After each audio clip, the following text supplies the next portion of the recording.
আসসালামু আলাইকুম রহমতুল্লাহি ওবারাকাতুহু। দেশ অথবা দেশের বাইরে যে যেখান থেকে আমার এই ভিডিও দেখছেন সবাইকে অসংখ্য ধন্যবাদ এবং মোবারকবাদ। সম্মানিত ভিউয়ার্স, আমরা প্রতিদিন কোথায় না কোথায় কেউ না কেউ বাড়ি থেকে বের হয় অনেক জায়গায় চলে যাই।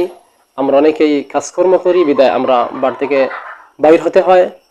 সম্মানিত ভিউয়ার্স, আমাদের মৌত যে কখন হয়, আমাদের উপর কখন যে দুর্ঘটনা হয়, আমাদের উপর কখন যে বিপদ আসে, আমরা কিন্তু কেউ বলতে পারি নাই।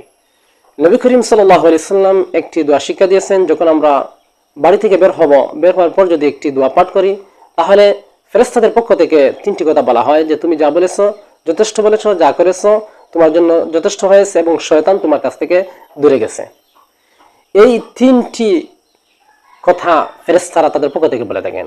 সম্মানিত ভিউয়ার্স, এবং এই যে দোয়াটি, এই দোয়ার মাধ্যমে আবার নবী করিম সাল্লাল্লাহু আলাইহি সাল্লাম যে দোয়া শিক্ষা দিয়েছেন, এই দোয়া বলার কারণে তিনটি উপকার বা তিনটি সুফল রয়েছে। তবে তিনটি সুফল শোনার পূর্বে সেই দোয়াটি আমরা শুনি।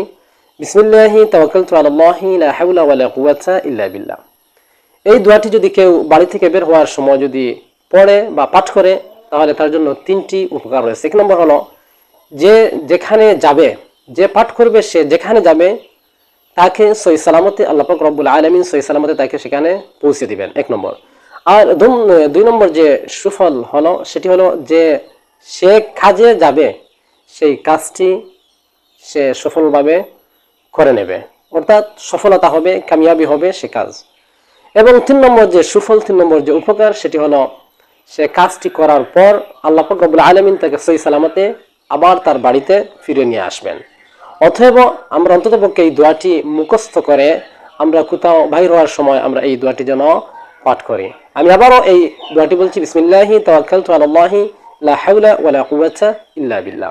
সবাই সুস্থ থাকবেন, ভালো থাকবেন। আসসালামু আলাইকুম ওয়া রাহমাতুল্লাহি ওয়া বারাকাতুহু।